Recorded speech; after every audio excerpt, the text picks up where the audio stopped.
Looking back to look forward. So I jumped to the river waist deep, where the folklore got its fame. Then I moved up the riverbed, straight to your radio waves. From Percy's Ledge to the Rolling Stones, a 2-inch tape with that swamper tone. Listen to the river that sings. The river that sings. Thank God you only have 3.5 hours on that ship. Okay. Great. And hit it. Looking back to look forward, day one, scene one, take one.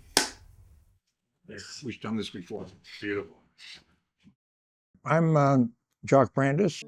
For Jock Brandis, a promise made is a promise kept. That's how he found a second career and how the Full Belly Project in Wilmington was created.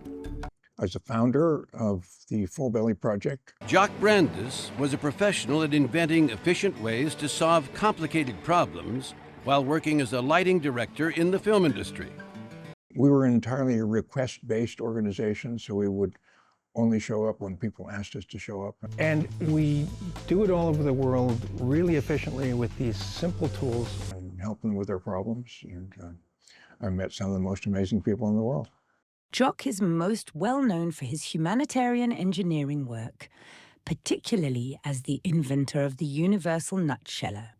The universal nutsheller is a simple, low-cost, and highly efficient device designed to shell nuts and hardened beans.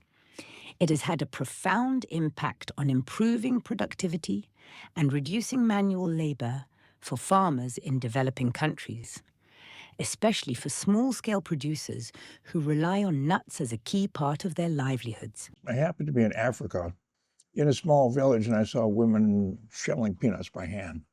And I mean, their fingers were raw, because a sun-dried peanut is like a little rock. It's not like what you buy at the baseball game. And so one of the women there said, when I go back to America, can I find them a simple hand-operated peanut shelling machine? I said, of course, you can get anything in America. Go on Amazon, man. So I came back, couldn't find anything, contacted the University of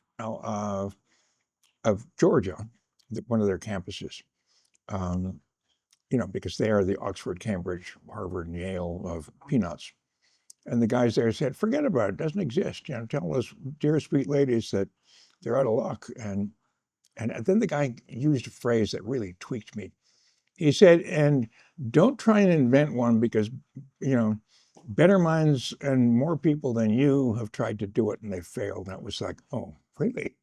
Unlike traditional science and engineering initiatives that might start with top-down research agendas, Brandis identified the problem directly by engaging with the community, a hallmark of decentralized science. So what we did, and this was I think the brilliant blend of old and new, we started off with a village circle of, most of the farm co-op members were women, which is great. We love economic empowerment of women is a great thing, especially in Africa. We would sit them in a big circle, and we would teach them the safe ways to harvest and store their peanuts. They would bring their peanuts into the farm co-op central building, and we had come up with the other key element, which was a suitcase-sized test for aflatoxin.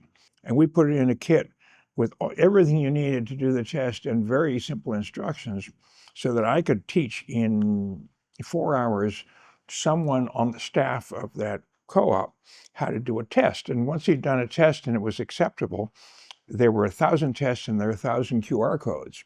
He then attached the QR code to the shipment, and he would load that QR data through a smartphone up into the cloud. Brandis didn't work in isolation. He collaborated with farmers and local communities to test and refine his work. This participatory approach ensured that the solution was practical and effective in its intended environment. Decentralized science thrives on such collaborative networks that bring together diverse perspectives and expertise. but I think it's a perfect example of how you blend setting women together in the dust and teach them some stuff, and then link them up with the modern World Wide Web, as it were, to make it all happen. And we were trying specifically to do that so that Full Belly, when I left, would blend the high tech and the low tech to make it all work. Through his organization, Brandis distributed the nutsheller design to communities worldwide, empowering local farmers and entrepreneurs to produce and distribute the device themselves. Instead of relying on centralized manufacturing or distribution, the project leveraged local resources and skills to create sustainable decentralized systems of innovation and meaningful impact. And so, again, it's decentralizing. Every farm co-op becomes a small manufacturing hub to produce the machinery that the farmers need. I mean, that's decentralization at its best. And the funny thing is, I was so good at this, and I'd go up to MIT and show students how to do it. They dubbed me the Henry Ford of the Stone Age because I'm the guy who mass-produced stuff out of stone. I mean, concrete is stone, right? So I am the Henry Ford of the Stone Age. Most people just discount it as being common dirt, but without soil, there'd be basically no humanity on this planet. 95% of the people would starve to death. And soil is surprisingly uncommon. Most of the planet is salt water, rock, sand, a bit of ice.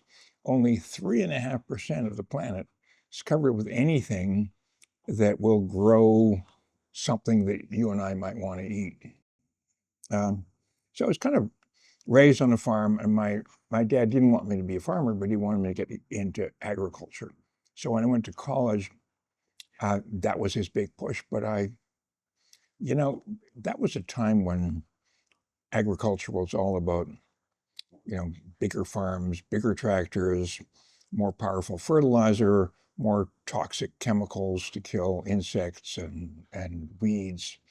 Didn't interest me much. So here we were in a situation where we said, well, how can we make small farming as efficient, small cattle raising, as efficient as large farming in terms of things like watering, for example. And we came up with very simple, cheap system where people could move their cattle from one of these small patches to another, and we could literally just drill a well using the same pole truck that puts telephone poles in the ground and drop a well in there. And so every pasture has a well, and then they simply move the solar water pump and solar panels from field to field to field as the cattle moved around. And you didn't, because the automatic assumption is, okay, you got these 6 fields, you're going to get a big central pump here, which is going to get power from Duke Energy nuclear plant in ... And you're going to then run plastic plumbing all the way around to all of these water troughs, the ultimate of centralization everywhere you go, or you just completely decentralize and you have basically 7 separate water systems and you move the expensive components around. And that proved to be very successful.